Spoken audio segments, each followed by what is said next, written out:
Hello guys, कैसे हैं आप सब लोग। लेवल अप की एपिसोड 6 के साथ हाजिर हूँ। अभी तक जिसने मेरे चैनल को सब्सक्राइब नहीं किया, चैनल को सब्सक्राइब कर दें, वीडियो को लाइक और शेयर कर दें, शुक्रिया। जिन्वू 3 राइकन वुल्स को मारने के बाद लेवल 2 पर पहुंच जाता है, लेकिन उसी वक्त वहाँ पर बहुत सारे और वुल्स निकल आते हैं। जिन्वू उनको देखकर उठकर खड़ा हो जाता है और कहता है, अब मुझे इनसे डरने की जरूरत नहीं, मैं पहले ही एक बार मर चुका हूँ। और अपनी तलवार पकड़ते हुए भागता हुआ उन वुल्फ्स की तरफ चला जाता है और उन वुल्फ्स को काटना शुरू कर देता है, जबकि वो वुल्फ्स भी आगे बढ़कर उस पर अटैक कर रही होती है। जिन्वू अपनी तलवार को घुमाई जाता है और बहुत सारे वुल्फ्स को मार देता है। जैसे ही वो एक वुल्फ को मारता है, उसका लेवल अप हो जाता है। वुल्फ्स को मारने के साथ साथ उसका लेवल अप होता जा रहा होता है। जिन्वू कहता है, अगर मैं यहीं पर रुक जाता हूँ तो मैं इनके हाथों मारा जाऊंगा, इसलिए मुझे इनको मारना होगा। मैं एक हंटर हूँ, मैं यहाँ पर नहीं मर सकता। अगर मैं यहाँ पर मर गया तो मेरी माँ और मेरी बहन का ख्याल कौन रखेगा। मुझे हमेशा एक कमजोर ई रैंक का हंटर नहीं बनकर रहना। अगर मैं स्ट्रॉन्ग बन सकता हूँ तो मैं हर चांस लूंगा और अपने आप को स्ट्रॉन्ग बनाऊंगा। अगर ये गेम के रूल्स मुझे स्ट्रॉन्ग बना रहे हैं तो मैं इस गेम के हर रूल को फॉलो करूंगा। जिन्वू उन सारे वुल्फ्स को मारने के बाद बहुत ज्यादा थक जाता है और चलता हुआ जैसे ही सामने वाले कमरे में जाता है, वहाँ पर वो साइड पर देखता है तो और भी बहुत सारे वुल्फ्स होते हैं। पहले वाले वुल्फ्स को मारने की वजह से जिन्वू को एक नया टाइटल मिलता है जो कि वुल्फ स्लेयर होता है। जिन्वू अपनी तलवार की तरफ देखता है तो उस पर बहुत सारे क्रैक पड़ जाते हैं। जिन्वू कहता है, चाहे मैं कितना भी अच्छा वेपन क्यों खरीद लूं, बार बार डंजन्स के अंदर आकर इन मॉन्स्टर्स को मारने पर मेरा वेपन टूट ही जाएगा। साथ ही जिन्वू कहता है, मैंने जब अपना पहला वेपन खरीदा था वो मैंने 50,000 वॉन का खरीदा था। उस चाकू की मदद से मैंने बहुत सारे छोटे मॉन्स्टर्स को तो मार दिया, लेकिन बॉस के सामने मेरा वेपन बिल्कुल भी नहीं टिक पाया और सिर्फ एक ही स्ट्रोक में वो टूट गया। उस दिन मुझे 3 मैजिकल क्रिस्टल मिले थे, लेकिन उन्हें बेचकर मेरे उस चाकू की कीमत भी पूरी नहीं हुई, इसलिए मैंने दोबारा कभी वेपन नहीं खरीदा। और साथ ही दिखाते हैं जिन्वू उन सारे के सारे वुल्फ्स को मार देता है जो कि बाद में आए थे। फिर जिन्वू अपनी इन्वेंटरी को ओपन करता है तो उसमें 34 वुल्फ फैंग्स होते हैं, जबकि 2 ट्रैवलर्स क्लॉथ होते हैं और उसे एक हार्ट स्टोन भी मिलता है जिसकी मदद से वो वापस जा सकता है डंजन से बाहर। जिन्वू उस हार्ट स्टोन को अपने हाथ में पकड़ लेता है और कहता है, क्या मुझे वापस लौट जाना चाहिए। लेकिन साथ ही वो कहता है, नहीं, मुझे वापस नहीं जाना। क्या पता दोबारा मुझे इस तरह की डंजन कभी ना मिले और मैं अपने आप को स्ट्रॉन्ग ना बना सकूं। आज मेरे पास मौका है, मैं अपने आप को स्ट्रॉन्ग बना सकता हूँ। अगर मैं इस डंजन से बाहर चला जाता हूँ तो क्या होगा अगर ये डंजन गायब हो गई, इसका मतलब मैं दोबारा इसमें नहीं आ पाऊंगा। तो मुझे क्या करना चाहिए, मुझे आगे बढ़कर बॉस से फाइट करनी चाहिए या फिर अभी वापस चले जाना चाहिए। यही सारी बातें करते हुए जिन्वू आगे की तरफ बढ़ता जाता है और रास्ते में जितने भी वुल्फ्स आते हैं उन सबको मारता जाता है। जैसे ही वो उनको मारता है उसका लेवल अप होता जाता है। जिन्वू कहता है, जितनी बार मेरा लेवल अप होता है इन मॉन्स्टर्स को मारना मेरे लिए और भी ज्यादा आसान हो जाता है। जैसे जैसे वो डंजन में अंदर की तरफ जाता है, वहाँ पर मंकी मॉन्स्टर्स और बहुत सारे रेजन मॉन्स्टर भी आ जाते हैं जो एक साथ उस पर अटैक करते हैं। जिन्वू कहता है, ये डंजन तो एक गेम की तरह डिजाइन की गई है। सारे मॉन्स्टर्स एक ही पैटर्न के साथ अटैक करते हैं। वुल्फ्स नीचे से आते हैं, मंकी ऊपर से आते हैं, जबकि रेजन्स पीछे की तरफ से अटैक करते हैं। उसी वक्त एक मंकी ऊपर से जंप करता है। जिन्वू अपनी तलवार को ऊपर की तरफ करते हुए उस मंकी मॉन्स्टर को मार देता है, जबकि एक बड़ा सा रेजन कैट उसकी तरफ पीछे से आता है और वो अपनी तलवार को पीछे की तरफ घुमाते हुए उस कैट मॉन्स्टर को भी मार देता है। लेकिन साथ ही एक वुल्फ मॉन्स्टर भी उस पर अटैक करता है, लेकिन जिन्वू उसको भी मार देता है। जिन्वू उस वुल्फ के ऊपर लिखे हुए इसके नाम की तरफ देखता है और कहता है, इनके ऊपर जो इनका नाम लिखा होता है उसका कलर इनकी स्ट्रेंथ के मुताबिक चेंज होता है। व्हाइट कलर का मतलब है वीक, ऑरेंज का मतलब है पावरफुल, जबकि रेड का मतलब है बहुत ज्यादा पावरफुल। जिन्वू कहता है, पहले जिन राइकन वुल्फ्स को मैंने हराया था वो सारे ऑरेंज कलर के थे, यानी बहुत ज्यादा स्ट्रॉन्ग थे, लेकिन अब ये व्हाइट कलर वाला आ गया है। इसे हराना तो मेरे लिए बहुत ज्यादा इजी है, लेकिन मुझे नहीं पता कि मैं अपनी स्ट्रेंथ के साथ नीचे जो मॉन्स्टर है, जो बॉस है इस डंजन का, मैं उसको हरा पाऊंगा या नहीं। जिन्वू अभी सीढ़ियों के ऊपर ही खड़ा होता है और कहता है, मुझे गूज बम्स मिल रहे हैं, जैसे नीचे वाला मॉन्स्टर बहुत ज्यादा पावरफुल है, या फिर इस वजह से कि मेरी सेंसिटिविटी बहुत ज्यादा बढ़ चुकी है। साथ ही वो अपनी स्टैट्स की विंडो को ओपन करता है और कहता है, मेरा लेवल 15 पे अटक गया है, अब ये इससे ज्यादा नहीं बढ़ रहा। मुझे लगता है शायद मुझे बॉस से फाइट करनी है। साथ ही वो अपनी तलवार की तरफ देखता है और कहता है,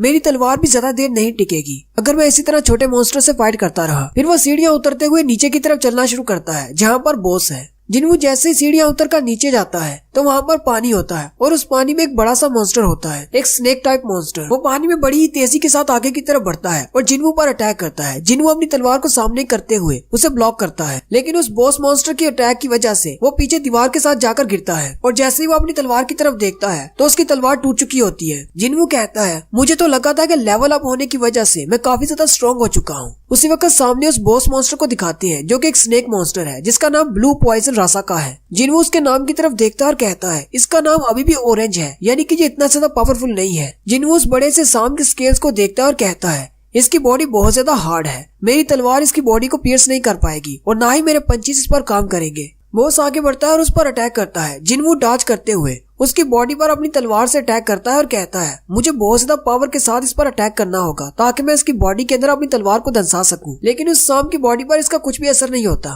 वो बड़ा सांप फिर से उसके पास से गुजरता है। जिनवू फिर से अपनी तलवार उसकी बॉडी पर मारता है, लेकिन क्योंकि उस सांप के स्केल्स बहुत ज्यादा हार्ड हैं, इसलिए जिनवू की तलवार का उसकी बॉडी पर कोई भी असर नहीं होता। जिनवू कहता है अगर इसकी बॉडी ने मुझे डायरेक्टली हिट किया तो मैं तो मर जाऊंगा। सांप की बॉडी क्योंकि बहुत ज्यादा लंबी है, वो कभी इस तरफ से घूमता हुआ उसके पास से गुजरता है, कभी दूसरी तरफ से, जिसकी वजह से जिनवू की बॉडी के साथ लगता है, जिससे जिनवू बहुत ज्यादा जख्मी हो जाता है। जिनवू जमीन पर गिर जाता है और रोते हुए कहता है मुझे लगा था कि मैं बहुत ज्यादा स्ट्रॉन्ग हो चुका हूँ, लेकिन मैं अभी बहुत ज्यादा कमजोर हूँ। लेकिन साथ ही वो फिर से अपनी टूटी हुई तलवार को उठा लेता है और कहता है आखिर मुझे कितना ज्यादा स्ट्रॉन्ग बनना होगा ताकि मैं अपने माजी से निकल सकूं, जिसमें मुझे लोग वीकेस्ट हंटर कहते थे। आहिस्ता आहिस्ता सभी ने मुझे वीकेस्ट हंटर कहना शुरू कर दिया क्योंकि मैं वाकई में बहुत ज्यादा वीक था और मैं भी ये बात अच्छी तरह से जानता हूँ कि मैं कितना ज्यादा वीक हूँ। लेकिन उस दिन डंजन के दौरान जहाँ पर हमारा सामना स्टैचू मॉन्स्टर्स के साथ हुआ था, वहाँ पर मैंने सभी के साथ अच्छा पेश आने की कोशिश की ताकि बाकी के हंटर्स जो कि स्ट्रॉन्ग हैं वो मेरी मदद कर सके। लेकिन वक्त आने पर वो सारे मुझे छोड़कर चले गए और आखिर में मुझे धोखा मिला। चाहे मैंने उन सब की जान बचाई थी, उन्होंने मेरा शुक्रिया अदा किया, लेकिन ये काफी नहीं था।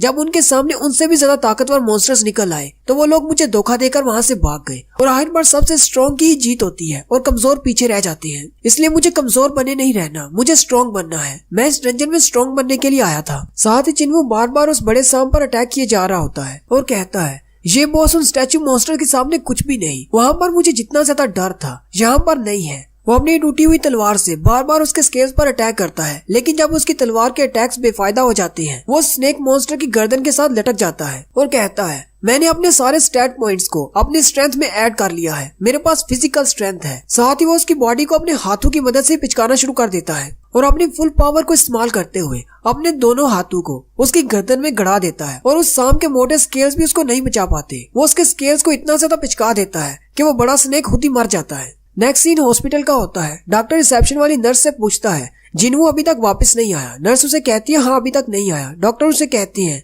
लेकिन वो सुबह के टाइम गया था और इस वक्त शाम हो चुकी है, वो अभी तक वापस क्यों नहीं आया। नर्स डॉक्टर से कहती है लेकिन वो तो ठीक हो चुका है, हम तो उसे कल डिस्चार्ज करने वाले हैं। डॉक्टर उसे कहता है हंटर्स के बारे में कुछ भी नहीं कहा जा सकता, इसीलिए हमें उन्हें हॉस्पिटल के अंदर ही रखना होगा। मैंने सुना है कि हाई क्लास के हंटर्स को बहुत ज्यादा पैसे मिलते हैं, लेकिन लो क्लास के हंटर्स को ज्यादा पैसे नहीं मिलते और वो अपनी जान को ऐसे ही जोखिम में डालते रहते हैं। पता नहीं आखिर वो इतना डेंजरस काम करते ही क्यों है। मुझे तो ये सोच कर ही डर लगता है। बास दफा हमारे पास कुछ ऐसे हंटर्स भी आते हैं जिनकी बॉडीज पूरी तरह से खराब हो चुकी होती है और वो बहुत ज्यादा जख्मी होते हैं। पता नहीं डंजन्स के अंदर वो किस तरह का काम करते हैं, क्योंकि आम लोग कभी डंजन्स के अंदर नहीं गए। क्योंकि हमारे हॉस्पिटल में जितने भी हंटर्स आते हैं वो पूरी तरह ब्लड में लिपटे होते हैं। हालांकि रोड एक्सीडेंट वाले पेशेंट्स भी उनकी तरह ज्यादा जख्मी नहीं होते। नर्स डॉक्टर से कहती है ये तो बहुत ही अमेजिंग है कि इतनी ज्यादा हार्श कंडीशन के दौरान भी वो डंजन्स में से जिंदा वापस आ जाते हैं। डॉक्टर नर्स से कहते हैं ऐसी बात नहीं है, असल में हंटर्स में से जो सबसे ज्यादा वीक हंटर्स भी होते हैं वो भी आम इंसान से बहुत ज्यादा पावरफुल होते हैं। ऐसा कहना गलत नहीं कि वो खुद भी मॉन्स्टर्स हैं। दूसरी तरफ डंजन के अंदर उस बड़े से सांप को मारने के बाद जिनवू को बताया जाता है कि उसने 3 बार लेवल अप किया है। जिनवू ये देखकर हंसना शुरू कर देता है और उस सांप को मारकर उसके पास ही बैठा होता है और कहता है मुझे लगता है कि मैं पहले से ज्यादा स्ट्रॉन्ग हो गया हूँ। बड़े सांप को मारने पर उसे इन्वेंट्री में 2 चीजें मिलती हैं। एक उसे डैगर मिलता है जिसकी स्पेशल पावर ये है कि वो किसी को भी कट करके उसे पैरालाइज कर सकता है, जबकि उसे एक पोशन मिलता है जो कि एक थैली में होता है। उसके अंदर उस सांप का वेनम होता है जिसको पीने से वो अपनी बॉडी को हार्ड कर सकता है। जिनवू कहता है मेरे सारे कपड़े फट चुके हैं, मेरी तलवार टूट चुकी है, मेरी पूरी बॉडी जख्मों से कवर है, लेकिन मुझे एक नया डैगर मिल गया है जो कि मिस्टर किम की उस तलवार से ज्यादा बेहतर है। एक ऐसा डैगर जो कि हड्डी से नहीं बना बल्कि दांत से बना है, वो भी एक सांप के, और इसके अटैक स्टैट्स तो बहुत ही अच्छे हैं। मैं इससे किसी को भी पैरालाइज कर सकता हूँ या फिर ब्लीड इफेक्ट दे सकता हूँ। फिर वो अपनी उस थैली की तरफ देखता है और कहता है पता नहीं इसका क्या इस्तेमाल है, लेकिन मैं इसे अपनी इन्वेंट्री में स्टोर कर लेता हूँ, कभी इसका इस्तेमाल कर लूंगा। साथ ही उसके पास एक और विंडो ओपन होती है जिसमें बताया जाता है कि तुमने डंजन के बॉस को हरा दिया है, इसलिए ये सारी डंजन खत्म होने वाली है, सब कुछ नॉर्मल हो जाएगा। और वो सब कुछ वहाँ से पिक्सेलेट होकर गायब हो जाता है और जिनवू हैपजंग स्टेशन पर ही खड़ा होता है। जिनवू जैसे सीढ़ियां चढ़कर बाहर निकलता है कहता है पता नहीं टाइम क्या हो गया होगा। उसी वक्त बाहर बारिश भी हो रही होती है। सामने से एक सोल्जर आता है और जिनवू से कहता है तुम कौन हो और यहाँ पर कैसे आए, क्या तुमने न्यूज के बारे में नहीं सुना। जिनवू उसकी तरफ देखता और कहता है ये तो एक सोल्जर है। वो उससे पूछता है क्या हुआ यहाँ पर। सोल्जर उसे कहता है क्या तुमने नहीं सुना, लेकिन साथ ही वो जिनवू के हाथ में टूटी हुई तलवार देखता है। वो जिनवू से कहता है क्या तुम एक हंटर हो। जिनवू से कहता है हाँ मैं एक हंटर हूँ। सोल्जर उसे कहता है, सर हंटर प्लीज इस तरफ आइए। बाकी के सारे हंटर्स मॉन्स्टर के साथ इस तरफ फाइट कर रहे हैं। वहीं पर सड़क के इर्द गिर्द बहुत सारे मॉन्स्टर्स मरे पड़े होते हैं। जिन्वू कहता है, मुझे लगता है शायद किसी गेट में से मॉन्स्टर निकले होंगे। सोल्जर जिन्वू से कहता है, छोटे मॉन्स्टर्स को तो मार दिया गया है, लेकिन उनका बॉस मॉन्स्टर जो कि डंजन का बॉस था वो अभी भी बाहर है और कुछ हंटर्स उसे फाइट कर रहे हैं। जिन्वू उस तरफ देखता है और कहता है, मेरी सेंसिबिलिटी बहुत ज्यादा बढ़ गई है। मुझे महसूस हो रहा है ये इस डंजन का बॉस है और वो बहुत ज्यादा पावरफुल है। एक बड़ा सा स्टोन मॉन्स्टर जो कि डंजन का बॉस है वो बाहर होता है और उससे बहुत सारे हंटर्स लड़ रहे होते हैं, जबकि नॉर्मल इंसान भी खड़े वहाँ पर देख रहे होते हैं। सोल्जर्स उनसे कह रहे होते हैं, पीछे रहिए, फोटोज लेने की जरूरत नहीं, यहाँ पर बहुत ज्यादा खतरा है। वो सारे लोग जो बातें कर रहे होते हैं, आखिर इन हंटर्स को कितना टाइम लगेगा इस मॉन्स्टर को मारने में, ये कर क्या रहे हैं, इस मॉन्स्टर को अभी तक मारा क्यों नहीं। वहीं पर एक हाई रैंक का हंटर होता है जिसका नाम टैंक होता है। दूसरा हंटर हीलर से कहता है, हीलर जल्दी से यहाँ पर आओ और टैंक को हील करो। हीलर उसे कहता है, हम लोग अपनी पूरी कोशिश कर रहे हैं, तुम लोग क्या कर रहे हो, जल्दी से इसे खत्म क्यों नहीं कर रहे। दूसरे हंटर्स उसे कहते हैं, हमारे पास ज्यादा मैजिशियंस नहीं है, हम इसको ज्यादा देर तक नहीं रोक पाएंगे। जिन्वू भी उन आम लोगों में आकर खड़ा हो जाता है और ये सब कुछ देखने लग जाता है। जिन्वू उन हंटर्स की तरफ देखता है और कहता है, इन हंटर्स के तो खुद ही रैंक बहुत ज्यादा लो है, 8 ई रैंक के हैं, जबकि एक ही डी रैंक का हंटर है। जबकि डी रैंक वाला भी टैंक है और वो सिर्फ उसको शील्ड कर सकता है, अटैक नहीं कर सकता। और हीलर्स, इनके पास सिर्फ 2 ही हीलर हैं। जिन्वू की नजर जैसे ही दूसरे हीलर पर पड़ती है तो वहाँ पर मिस जूही होती है। एक लड़की उसे कह रही होती है, तुम यहाँ पर क्या कर रही हो, तुमने कहा था कि तुम एक बी रैंक की हीलर हो, जल्दी से यहाँ पर आओ और हमें हील करो। लेकिन जूही उन स्टैचू मॉन्स्टर्स के हादसे की वजह से अभी भी मेंटली ट्रॉमा में होती है और वो उन सबको हील नहीं कर पा रही होती। और यहीं पर हमारी एपिसोड 6 का एंड होता है।